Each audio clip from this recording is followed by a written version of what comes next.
Coucou tout le monde, c'est Tiffany Gaillard et aujourd'hui je vais vous faire une rubrique. Donc je suis nouvelle sur YouTube. Ma chaîne va être consacrée à l'équitation, donc plein de petites astuces et trucs comme ça.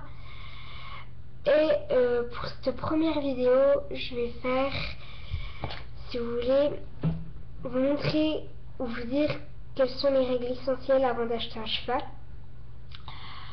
Donc nous allons commencer déjà comment trouver le cheval parfait. Donc vous devez savoir d'abord que le cheval parfait n'existe pas, à moins que dans vos rêves. Un cheval a souvent plusieurs défauts. Donc déjà, parfois, les gens ils veulent surtout un bon caractère. Ça dépend s'il vous plaît. Il faut choisir la discipline où vous allez le mettre. Il y a plein de choses à faire avant de l'acheter. Déjà, trouvez le cheval qui vous correspond le mieux. Donc parfois, les gens achètent sur le net. Donc parfois, c'est des trucs truqués. Donc déjà, appelez... voir si c'est vraiment vrai. Appelez le vendeur. Après, il y a vraiment des vraies écuries qui vendent. Par exemple, donc, je sais pas vraiment l'écurie, mais le site s'appelle sauveuncheval.com. Donc il y a plein de chevaux. En fait, si vous voulez, c'est des trotteurs, des pur sang anglais.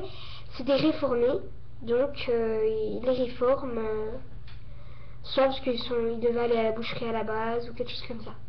Ou sinon vous achetez vraiment un cheval réformé.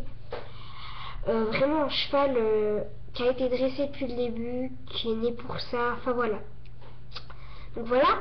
Après par exemple vous avez choisi. Après il faut trouver le matériel. Donc il faut trouver selle, sangle, étrivière, étrier, polaire.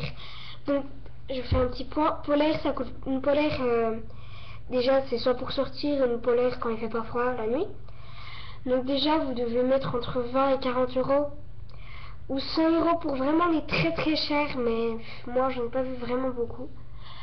Couverture d'extérieur ou d'écurie. Donc ça coûte vraiment cher. Le minimum que j'ai vu c'est 48 sur Forenza. Ou vraiment très mauvaise qualité, vraiment en bas. Ensuite filet, enfin harnachement. Si vous le mettez au pré, box, clôture, fil, aussi les protections, bande de polo, cloche, boulet. Après vous prenez ce que vous voulez. Les enraînements, donc soit collier de chasse ou martingale, c'est selon le cheval que vous avez et selon si vous en avez envie. Et après ce qu'il faut compter, c'est savoir si vous le mettez au pré ou dans une pension. Donc moi ce serait mieux de le mettre en pension parce qu'il a un vrai abri, il va au pré quand on doit le mettre. Parfois quand vous n'y êtes pas, vous pouvez essayer de le faire monter. Alors qu'au pré, il faut vraiment être là. Donc soit vous achetez un abri ou un box, et ça coûte vraiment cher les abris ou les box. Un abri 1050 euros au minimum et un box, c'est ce que ça coûte. Et un abri le moins cher que j'ai vu c'est 458 euros. C'est pas cher du tout, mais après il faut vraiment s'en occuper. Donc après, j'en ai marre de ces stylos qui tombent. Bref, après faut compter aussi le prix de la pension, le ferrage, les vaccins, vermifugage, excusez-moi je sais pas vraiment trop le dire, et le fourrage et les granulés pour ceux qui habitent dans les box. Donc en dessous, pour les moins chers et des trucs comme ça, ça coûte dans les 1500 euros. Non, 1010 euros, voilà, c'est ce que j'ai vu. Selon tout ce que vous prenez en fait. Comme pour le vermifugé, vous pouvez le faire entre 2 et 4 fois. Donc moi je le fais toujours les 3 fois. Pour ferrer, ne faites pas en hiver, ça sert un peu à rien, puisque les chevaux ils sortent pas vraiment. Et c'est tout. À part ça, il n'y a rien.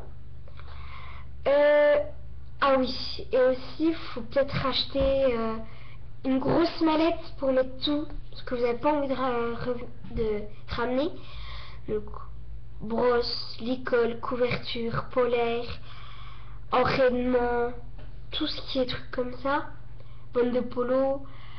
Et aussi, faut souvent faire très attention pour les vendeurs, c'est ça que je voulais vous parler au début. Donc faut vraiment faire attention parce que parfois c'est de l'arnaque, je vous le dis. Ou soit au bout de 1 heure après l'avoir appelé, il vous rappelle et ça fait désolé, en fait elle est plus à vendre. Donc voilà, c'est tous les risques que vous pouvez avoir, que vous devez, par exemple, que vous devez acheter pour avoir un cheval. Donc voilà, cette vidéo est finie. Donc elle est très très courte. Je pensais pas qu'elle allait durer si pas lentement, hein. On va dire pas longtemps. Donc voilà, c'était tous les conseils pour acheter un cheval ou tout ce que vous avez besoin pour acheter un cheval plus tard. J'espère que ça vous a plu et à une prochaine fois pour une autre vidéo. Bon allez, bye, je vous aime. C'était Love Cheval Fan. Donc j'aimerais qu'on m'appelle comme ça parce que Tiffany Gaillard, c'est vrai que waouh, pas vraiment super comme pseudo, mais bon. Allez, bisous, je vous aime. Bonne vidéo à tous si vous la regardez. Laissez des commentaires, abonnez-vous. C'est comme vous voulez. Après, voilà. Bon, allez, bisous, bye.